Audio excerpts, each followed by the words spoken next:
பிரவீன் சக்கரவர்த்திக்கு இவ்வளவு ஓப்பனா இவ்வளவு இந்த பர்மிஷன் யாராவது கொடுத்தாங்களா இல்லையா? இல்லாட்டி அவர் பட்டம் தனக்கா பேசிட்டு இருக்காரா? அப்படி அவர் பேசுவது இவங்களோட இல்லைன்னா ஏன் சென்ட்ரல் காங்கிரஸ்ல இருந்து ஒரு கிளாரிபிகேஷன் வரல? என்னன்னா இது ஒரு குண்டு தூக்கி போட்டிருக்காரு பிரவீன் சக்கரவர்த்தி, டைம் பாம். அது tick tick tick tick tick tick பண்ணிட்டு இருக்குது. ஏன்னா ஏதாவது ஒரு முடிவு எடுக்கணும். இப்ப பாருங்க, அவர் மேல நடவடிக்கை இல்லாம இருந்தாலும் அது மேட்டர் அப்படியே அடங்காது, சந்தேகம் தொடரும். அண்ட் தொடர அது இன்னும் ஆழமா இருக்கு அந்த சந்தேகம்.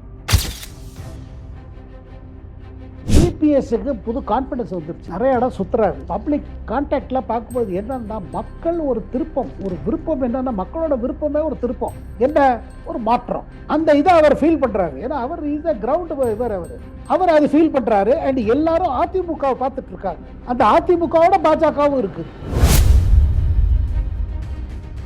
எல்லா தமிழ்நாடு பாஜக தலைவர்கள் அண்ணாமலை உள்பட அவர்களுக்கு அங்கேருந்து வேண்டுகோள் என்னன்னா, முழுமையாக வேலை செய்யுங்க, இதுல இண்டிவிஜுவல் பார்க்காதீங்க, நம்ம டிஎம்கே கவர்மெண்ட்டை வீழ்த்தணும். இதை பாருங்க ரொம்ப ஸ்ட்ராங்கா சொல்லிட்டாங்க. எல்லாரும் கூப்பிட்டா தான் சொல்லியிருக்காரு. அண்ணாமலையா இருக்கட்டும், நயினார் போனாலும், யார் போனாலும் அமித்ஷா மோடி கிட்டே வருது ஒரே டைரக்ஷன், கடுமையா வேலை பண்ணுங்க, வேலை பண்ணி நம்மளால முடிஞ்சது செய்வோம். இதுல சில பேர் போய் சொன்னாங்க, இல்ல இபிஎஸ்க்கு சரியில்லை, இபிஎஸ் ஒண்ணுமே ஆகாது, நம்ம வேற ஏதாவது பார்ப்போம். அமித்ஷா அதெல்லாம் நீங்க எனக்கு சொல்லாதீங்க. இன்றைக்கு திமுகவை எதிர்க்கக்கூடிய சக்தி ஒரே ஒருத்தட்ட தான் இருக்கு, இபிஎஸ் தான் இருக்கு. இபிஎஸ்க்கு கிடைக்கிற ஆதரவு வச்சுன்னா காங்கிரஸ் உள்ள பயப்படுறதுங்க. அதனால்தான் பிரவீன் சக்கரவர்த்தி போல தலைவர்கள், மாணிக்கம் தாக்கூர், கேசி வேணுகோபால், இவர்கள்லாம் ராகுல் காந்தி சொல்றது என்னன்னா, இங்க பாருங்க டிஎம்கேக்கு அவ்வளவு இது இல்லை, அது அவங்க நினைக்கிற மாதிரி 200 சீட்டெல்லாம் இன்னைக்கும் காத்துல போயிடுது. இதெல்லாம் இப்ப அங்க காற்று வேற மாதிரி வீசுது. இது போக இந்த தை மாசம் பிறந்த பிறகு பிரச்சாரம் போய் தீவிரமாகும் பொழுது மக்களோட மைண்ட் இன்னும் மாறி போயிடும். அது திமுகவுக்கு சாதகமா இருக்காது. பிரதமர் மோடி சொல்வது என்னன்னா, நல்ல பிளானிங் போடுங்க, நல்ல திட்டங்கள் போடுங்க, தமிழ்நாடு மக்கள் லைஃப்ல மாறுற மாதிரி ஐடியாஸ் போடுங்க, புதுசா போடுங்க, பப்ளிக் டைரக்டா பெனிஃபிட் ஆகிற மாதிரி போடுங்க, நல்ல திட்டத்தை கொண்டு வாங்க, மத்திய அரசு முழுமையாக உங்களை ஆதிக்கும், இதை மக்களிடம் சொல்லுங்க. அண்ட் பிரைம் மினிஸ்டர் வாக்கு கொடுத்துட்டாருன்னா கட்டாயம் நிறைவேற்றி காமிப்பாரு அப்படிங்கறத இது பிரச்சாரம் பண்ணுங்க. இபிஎஸ் கேரண்டி என்றால் மோடி கேரண்டி, அந்த மாதிரி ஒரு மெசேஜ் போனான்னு பிரதமரே விரும்புறாரு.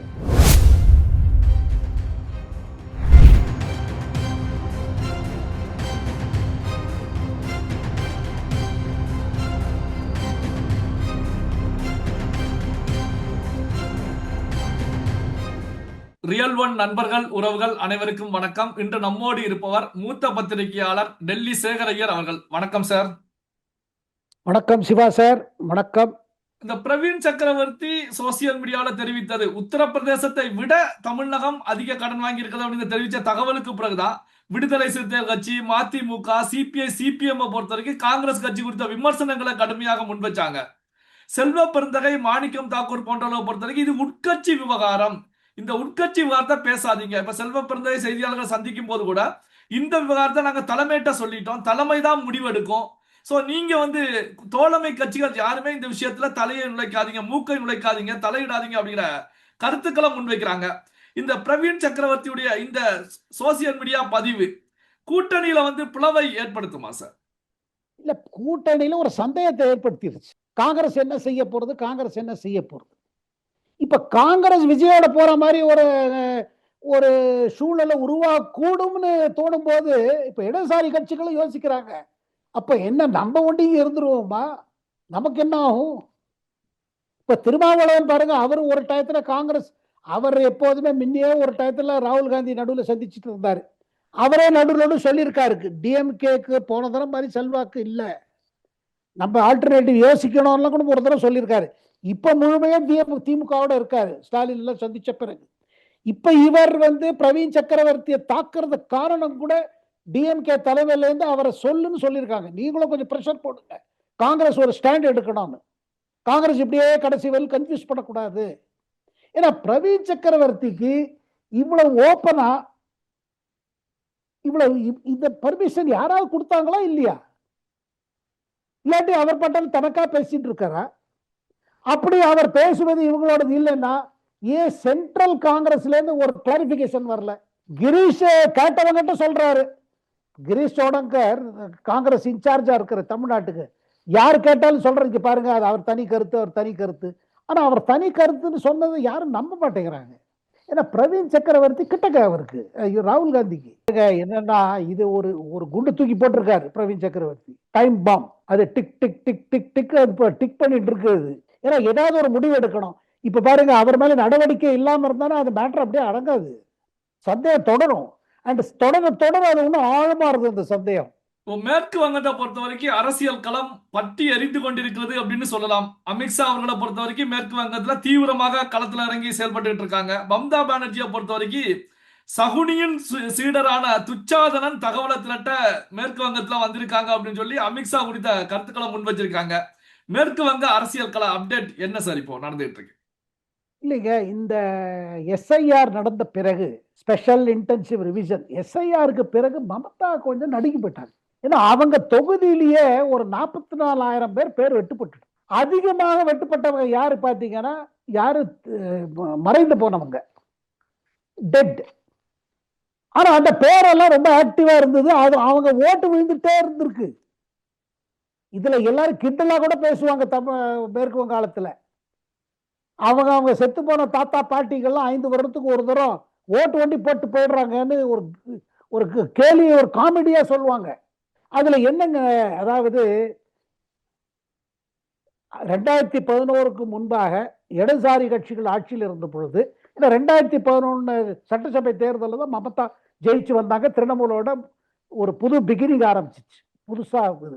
அதுக்கு முன்பு எந்த குற்றச்சாட்டுகள் இன்னைக்கு பிஜேபி மமதா எதிர்த்து சொல்லுகிறதோ அதே குற்றச்சாட்டுகளை மமதா வைத்தாங்க இடதுசாரி கட்சிகளுக்கு. என்ன, ஒண்ணு பங்களாதேஷ்ல எல்லாரும் உள்ள கொண்டு வந்துடுறீங்க, ஓட்டராக்கி விட்டுறீங்க, உங்க ஓட்டராக்கிடுறீங்க, அவங்களுக்கு 4,000 ரூபாய்க்கு இப்ப கூட என்ன செய்யுது, 4,000 ரூபாய் கொடுத்தா உங்களுக்கு PAN card, Aadhaar card, voter card கிடைச்சிடும். அவங்கள ஓட்டரை பண்ணி வச்சிருக்காங்க. இத குற்றச்சாட்டு அவன் மமதாவே சொன்னாங்க. இதுதான் சயின்டிபிக் ரிகிங். இன்னைக்கு என்ன ஆகுது, இதேதான் இப்ப இவங்க மேல சொல்லப்படுறது. அதாவது 2-3 விஷயம் இருக்குது. இது சிவா சார், என்னன்னா அங்க கள்ள ஓட்டு இருக்கு, கட்டாயமா இருக்கு. வேற பேர் உள்ளவங்க போய் ஓட்டு போடுறது போய் கேட்டானா ஓட்டு போட்டாச்சுங்கிறாங்க. ஒரு பர்டிகுலர் தொகுதியில ஒரு கிராமத்துல இதெல்லாம் இடதுசாரி கட்சிகள் ஏரியா, இது பாஜக ஏரியா இல்ல காங்கிரஸ் ஏரியானா போறோம். திரிணாமுல்காரங்க எல்லாம் அந்த போலிங் பூத் ஆபீஷியல்ஸ் எல்லாம் கவர்மெண்ட் ஆபீஷியல், அவங்கள சொல்லி அவங்கள முதல்ல தடுத்துருவாங்க. அங்க வீட்டை விட்டு வெளிவிட விட மாட்டாங்க. அவங்க ஓட்டை இங்க உள்ள போய் யார போட்டுருவாங்க. என்ன பாருங்க, பூத் நடத்துவது யாரு, பூத் ஆபீஷியல்ஸ். அந்த போலிங் ஏஜென்டா இருப்பாங்க அந்த கட்சிக்காரன், அவங்கள பயமுடுத்திடுவாங்க. இல்ல அவங்கள்ட்ட 5-10 கொடுத்தா அவங்க பெசாம ஆயிடுவாங்க. இது வேருக்கு வங்காளத்துல நடக்கிற உண்மைகள். பல தேர்தல் இப்படித்தான் நடத்திட்டு இருக்கு. ஓட்டை பண்ண வர முடியாதுங்க, வீட்டை விட்டு வெளியே வர முடியாது. இந்த கிராமம் எல்லாம் நம்ம கிராமம் இல்லைன்னு பண்ணிடுவாங்க. இவங்க அப்புறம் வந்து வெளில வந்து பார்த்தாலும் ஓட்டு போட்டாச்சு, ஓட்டு போட்டாச்சேம்பாங்க. இந்த குற்றச்சாட்டு தொடர்ந்து வந்திருக்குங்க. அது பஞ்சாயத்து தேர்தலா இருக்கட்டும், முனிசிபாலிட்டி தேர்தலா இருக்கட்டும், கார்பரேஷன் தேர்தலா. ஆனா இந்த தரம் பாருங்க, எலெக்ஷன் கமிஷன் எடுத்த முதல் முடிவு, இறந்தவங்க பேரை ஆட்டோமேட்டிக் டெலிஷன். அது கிடைச்சிருது, லிஸ்ட் கிடைச்சிரு. ஏன்னா ஆதார் கார்டு கொடுக்க வேண்டியிருக்குல்ல, டெத் சர்டிபிகேட் கொடுக்க வேண்டியிருக்கு, நீங்க கிரிமேஷன் போது ஆதார் எல்லாம் கொடுக்க வேண்டியிருக்கு டீடைல்ஸ். ஸோ டெட்டோட எலெக்ஷன் கமிஷன் என்ன பண்ணாங்க, எலக்ட்ரல் ரோல்ஸ்ல அந்த ஆதார் இதை கம்பேர் பண்ணி டக்குன்னு எடுத்துட்டாங்க. இதுல மமதாவோட சொந்த தொகுதியில 44,000 பேர் போயிட்டாங்க. அதுல பல பேர் வந்து இறந்தவங்க, சில பேர் ஊரை விட்டு போயிட்டாங்க, அந்த ஊர்ல இல்ல, ஆனா அவங்க ஓட்டு விழுந்துட்டு இருக்கு. மமதாவோட கவலை என்னன்னா, நமக்கு எங்கேயாவது இது வந்து நமக்கு சீட்டு குறையுதோ நமக்கு. ஏன்னா மமதா முழுமையா நம்பிட்டு இருக்கிறது சிறுபான்மையர் ஓட்டு. சிறுபான்மையர்கள், அதாவது இஸ்லாமியர்களோட ஓட்டு 30% இருக்கு மேற்கு காலத்தில். மமதா அந்த 30% கிடைச்சிருச்சு வச்சுக்க. பாக்கி மகளிர் ஓட்டு, அந்த ஓட்டெல்லாம் சேர்த்துட்டு அவங்கள 40 மேல தாண்டிடும் சதவீதம். அது ஜெயிக்கிறது ரொம்ப சுலபம். சோ இந்த தடவை இந்த ஓட்டு கட்டான உடனே மமதா அதிர்ச்சி, பல மேற்கு வங்காள அமைச்சர்கள் அதிர்ச்சி. இதை எதிர்பார்க்கல. இப்ப வெரிபிகேஷன் நடத்திட்டு இருக்கு, இவங்க எதிர்த்துட்டே இருக்காங்க. இப்ப பாருங்க, தமிழ்நாட்டுல முதல்ல எஸ்ஐஆர் வச்சுட்டு பல சந்தேகம் எல்லாம் நடக்குது. இப்ப என்ன சொல்றாங்க, இல்ல நல்லா தான் நடக்குது, ஒன்றும் பெரிய பிரச்சனை இல்லை, டாக்குமெண்ட்ஸ் எல்லாம் காமிச்சாலும் சரியா தான் இருக்கு, ஒன்றும் அந்த மாதிரி இல்லை. ஆனா மேற்கு வங்காளத்தில் அப்படி இல்லைங்க. மேற்கு வங்காளத்துல ஜெனுவின் ஓட்டர்ஸ் அவங்களே ஓட்டு போடாம, அதனால்தான் திருப்பி திருப்பி எதிர்கட்சிகள் சொல்லுவாங்க, இந்த டயத்துல ஒரு தரமாவது குடியரசு ஆட்சி போட்டா தேர்தல் நடத்தி காமிங்க அப்பதான் உண்மை வெளியில வரும்னு. இப்ப இந்த தடவை மமதாக்கு டென்ஷன், ஏன்னா இந்த ஓட்டர் லிஸ்ட்ல இதாயிடுச்சு. அண்ட் பல நடவடிக்கைகள் மத்திய அரசு எலெக்ஷன் கமிஷன் உடனே இருந்து பல லா அண்ட் ஆர்டருக்காக பல நடவடிக்கைகள் எடுக்க போறாங்க. அதிகமாக போலீஸ் குவிப்பு, சென்ட்ரல் போலீஸ் குவிப்பு, நிறைய அப்சர்வர்ஸ் எல்லாம் போட்டு பண்றதுனால மமதா நடுங்கி இருக்காங்க. இதுல எங்கேயாவது நமக்கு அந்த டிஸ்டர்பன்ஸ் ஆகிடுமோ, நமக்கு சீட்டு குறைஞ்சிடுமோன்னு. அதனால என்ன ஆகுது, இவர் அமித்ஷா என்ன சொல்றாரு, நீங்க என்ன இப்போ உங்களுக்கு பங்களாதேஷ்காரங்க ஓட்டு போடலன்னு நீங்க ஜெயிக்க முடியாதா? இவங்க ஏதோ அவங்க உரிமை மாதிரி கேட்கறாங்களா? இல்ல இல்ல, இதெல்லாம் ஒண்ணு கண்டுக்கூடாது. ஆனா இந்த தரம் ஒண்ணு நிச்சயம் சிவா சார், மேற்கு வங்காளத்துல ஒரு ஒரு அதிசயமான இது நடக்க போகுது. ஒரு சர்ப்ரைஸ் இருக்கும் பாருங்க. சார், இப்போ எடப்பாடி பழனிசாமி அவர்களை பொறுத்த வரைக்கும் முதல் முறையாக தாவேகா ஒரு விமர்சனத்தை முன் வச்சிருக்காங்க. இதுவரைக்கும் தமிழக வெற்றி கழகம் குறித்த விமர்சனங்களை முன்வைக்காத எடப்பாடி பழனிசாமி அவர்கள் புதிதாக கட்சி ஆரம்பித்தவர்கள் அதிமுகவுடைய வலிமை தெரியாமல் கருத்துக்களை முன் வச்சுக்கிட்டு இருக்காங்க அப்படிங்கிற கருத்துக்களை தெரிவிச்சிருக்காங்க. சோ இதை எப்படி சார் பாக்குறது, எப்படி சார் புரிந்து கொள்வது? இபிஎஸ்க்கு புது கான்பிடன்ஸ் வந்துருச்சுங்க. நிறைய இடம் சுத்துறாரு. பப்ளிக் கான்டாக்ட்ல பார்க்கும்போது என்னன்னா, மக்கள் ஒரு திருப்பம், ஒரு விருப்பம், என்னன்னா மக்களோட விருப்பமே ஒரு திருப்பம், என்ன ஒரு மாற்றம். அந்த இதை அவர் ஃபீல் பண்றாரு. ஏன்னா அவர் இஸ் கிரவுண்ட் இவர், அவர் அதை ஃபீல் பண்றாரு. அண்ட் எல்லாரும் அதிமுகவை பார்த்துட்டு இருக்காங்க. அந்த அதிமுகவோட பாஜகவும் இருக்குது. இப்ப அவருக்கு ஒரு கான்பிடன்ஸ் வந்துருச்சு அங்கங்க. ஏன்னா ஒரு தலைவர், அவரை போல தலைவர்கள் அவங்க போகும்போது அவங்களுக்கு ஃபீட்பேக் வந்துடும். மக்களை பார்த்தாலே அவங்களுக்கு புரியும் மக்கள் என்ன எதிர்பார்த்துட்டு இருக்காங்க. ஏன்னா அதிமுகக்குன்னு ஒரு ஓட்டு இருக்குது. இந்த ஓட்டு முன்ன செதறி போயிருந்தது. ஆனா இப்ப பாத்தீங்கன்னா இந்த தேர்தல் முறையில் அவரோட லீடர்ஷிப்ல போயிட்டு இருக்கு. இந்த இதை முழுமையாக பாஜக தலைமை அவர் ஆதரிக்கிறது. எல்லா தமிழ்நாடு பாஜக தலைவர்கள், அண்ணாமலை உள்பட, அவர்களுக்கு அங்கேருந்து வேண்டுகோள் என்னன்னா, முழுமையாக வேலை செய்யுங்க. இதுல இண்டிவிஜுவல் பார்க்காதீங்க. நம்ம டிஎம்கே கவர்மெண்ட்டை வீழ்த்தணும். இதை பாருங்க, ரொம்ப ஸ்ட்ராங்கா சொல்லிட்டாங்க. எல்லாரையும் கூப்பிட்டாதான் சொல்லியிருக்காரு. அண்ணாமலையா இருக்கட்டும், நயினார் போனார், யார் போனாலும் அமித்ஷா மோடி கிட்டேன்னு வருது ஒரே டைரக்ஷன். கடுமையா வேலை பண்ணுங்க, வேலை பண்ணி நம்மளால முடிஞ்சது செய்வோம். இதுல சில பேர் போய் சொன்னாங்க, இல்ல இல்ல இபிஎஸ்க்கு சரியில்லை, இபிஎஸ் ஒண்ணுமே ஆகாது, நம்ம வேற ஏதாவது பார்ப்போம். அமித்ஷா அதெல்லாம் நீங்க எனக்கு சொல்லாதீங்க. இன்றைக்கு திமுக எதிர்க்கக்கூடிய சக்தி ஒரே ஒருத்தர் தான் இருக்கு, இபிஎஸ் தான் இருக்கு. இதெல்லாம் சும்மா அவருக்கு இல்ல இவருக்கு இல்ல, அதுக்குள்ள போக வேண்டாம். நம்மளோட இது அங்க நான் டெல்லியில இருந்து சொல்வது என்னன்னா, பாஜக மேலிடம் பார்ப்பது என்ன தெரியுமோ, திருப்பி அங்க திமுக வரக்கூடாது. நம்ம ஒரு சேஞ்ச் கொடுக்கணும். நம்ம பீகார்ல பண்ண முடிஞ்சது ஏன் தமிழ்நாட்டுல பண்ண முடியாது? நமக்காக அந்த இடத்துல ஒரு இது இருக்குது. மக்கள் மாற்றம் தேடுறாங்க. ஆனா மாற்றத்துக்கு அது மாற்றம் எதுக்கு பக்கத்துல அதுக்கு ஒரு ஆல்டர்னேட்டிவ் வேணும். இல்ல, இந்த ஆல்டர்னேட்டிவ் இந்த தேர்தல்ல இபிஎஸ், இந்த தேர்தல்ல ஆல்டர்னேட்டிவ் பாஜக, அதிமுக பாஜக கூட்டணி அலையன்ஸ். இவர் அப்புறம் விஜய் பாருங்க, முதல்ல அவர் என்ன நினைக்கிறாரு, அதிமுக ஓட்டெல்லாம் முழுமையா நம்ம இழுத்துடலாம். இபிஎஸ்க்கு கிடைக்கிற ஆதரவு வச்சுன்னா காங்கிரஸ் உள்ள பயப்படுறதுங்க. அதனால்தான் பிரவீன் சக்கரவர்த்தி போல தலைவர்கள், மாணிக்கம் தாக்கூர், கேசி வேணுகோபால், இவர்கள்லாம் ராகுல் காந்தி சொல்றது என்னன்னா, இங்க பாருங்க டிஎம்கேக்கு அவ்வளவு இது இல்ல, அது அவங்க நினைக்கிற மாதிரி 200 சீட்டெல்லாம் இன்னைக்கோ காத்துல போயிடுது. இதெல்லாம் இப்ப அங்க காற்று வேற மாதிரி வீசுது. இது போக போக இந்த தை மாசம் பிறந்த பிறகு பிரச்சாரம் போய் தீவிரமாகும் பொழுது மக்களோட மைண்ட் இன்னும் மாறி போயிடும். அது திமுகவுக்கு சாதகமா இருக்காது அப்படின்னு அவங்க அது ஒரு ஃபீட்பேக் வந்திருக்கு. பாருங்க, தொடர்ந்து அமித்ஷாக்கும் பிரதமர் மோடிக்கு ஃபீட்பேக் வந்துட்டே இருக்கு. சார், இப்போ ஏற்கனவே பியூஷ் கோயல் அவர்கள் வந்துட்டு போயிருந்தாங்க. இப்போ 5ஆம் தேதி 6ஆம் தேதி ஜனவரி 5, 6ல மீண்டும் பியூஷ் கோயல் அவர்கள் வர்றாங்க.